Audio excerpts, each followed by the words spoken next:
Hi guys, thank you for watching my video. Today I will review Cartooncam, which is a very similar application compared to Cartoonify.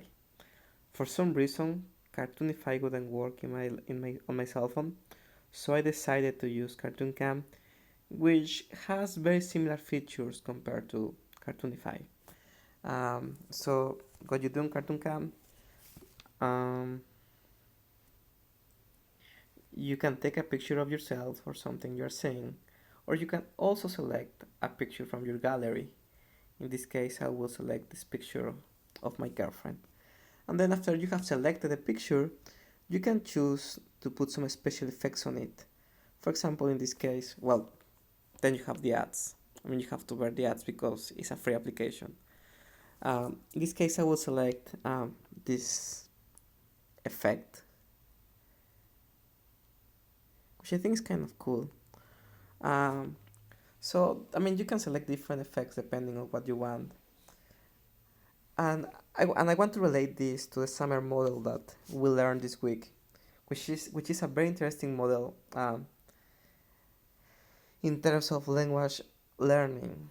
For example, if we talk about the different levels, in terms of substitution, well, if we want to substitute traditional tools with technology, I would just ask my students to describe the picture to each other, right? So they would be using their cell phones instead of using a piece of paper, um, in which we pretty much would be only substituting traditional drawings.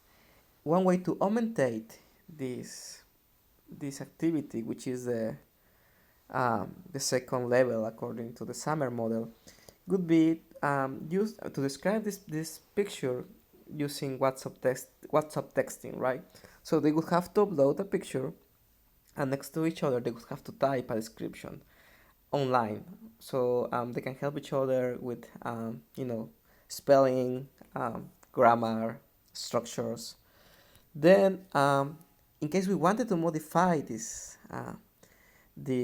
activity, which is the next level of the samr model, well, I would ask them to create their own story. I would ask them to produce a language in a more sophisticated way, um, using pictures they have taken using this app. So within the classroom, they would have to create their own story, their own cartoon, their own comic, right? And if I wanted to redefine this story, let's remember that redefinition deals with activities that could only be accomplished using technology. Well, I could ask my students to work with someone that is physically distant. And for example, one of my students could be in Mexico, the other one could be in Japan, the other one could be in Africa. And I would ask them to take pictures of whatever they're seeing. I would ask them to put some effects on it so they could all have the same effect. And I would ask them to create their own story using texting, using these images. However, they are not physically present to negotiate meaning, so they would have to see a different way to understand each other. Well, overall, I think this is a very good tool, but as usual, its use and its meaningful use depends on the language teacher. Have a good day, guys. Thank you.